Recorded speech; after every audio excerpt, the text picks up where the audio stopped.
Hayomito, hayolito,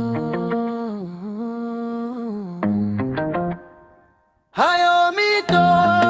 ya jalaleko, orom titti jalla ya bareredu, urji bari ifajire nyako, makanke yero nafdagam. Onnen ko sirba jalala farfada hayomito biftu bariko ati fajire nyako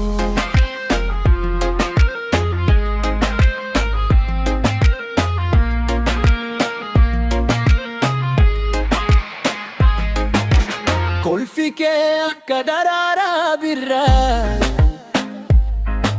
lubuko keessa gammachuu facaasa ija kee keessa abjuu nan argaa jechoota kee keessa nagaa nan dhagaa ati hootimmaa inni koo ati boqonnaa sammuu koo yeroo ati na bereti addunyaan koo ni bareeti harka kee yoo qabee deeme garaan jireenyaa hundi naaf ifata ati abdii koo ati gammachuu koo ati hawwii qalbii koo si malee onneen koo duwwaa ati qofa jaalalaa ati mootummaa oromtitti jaalala yaa baralleego guyyaa keessa aduu naaf taata halkan keessa urjii naaf taata hayomito ifa jireenyaa koo ati abjuu koo isa gaarii haraa boruu fi barabaraa sin jallada tiruu koo qaali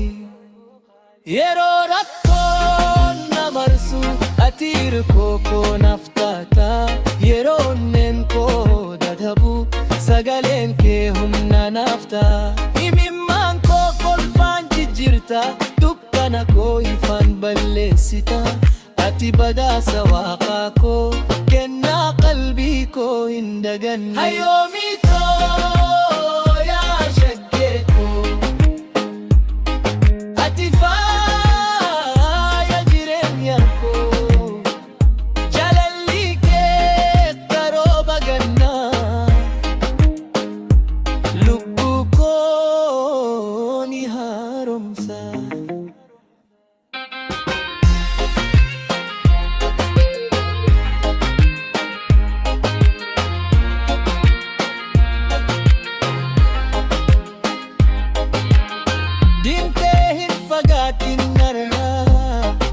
Ya lubbu koo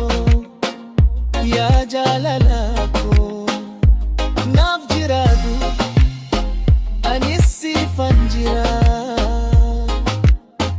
jaalalaaf kabajaa hamtuun sin argin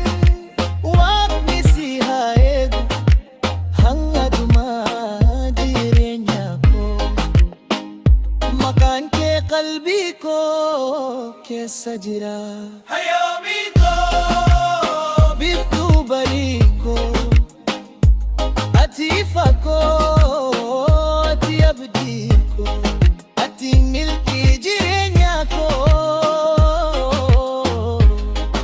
ati mootummaa onnee koo guyyaa koo ibsita halkan koo bareechita jireenya koo gammachuun guuta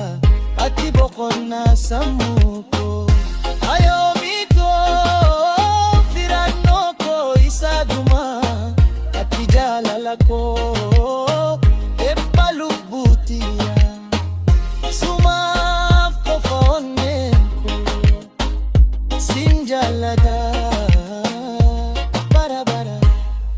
barabara. Hayo mito ya barebo biftu bariko ifajire nenyako ati amachuko ati abditu nafkiragu anisifanji haraburu fi barabaran sinjallada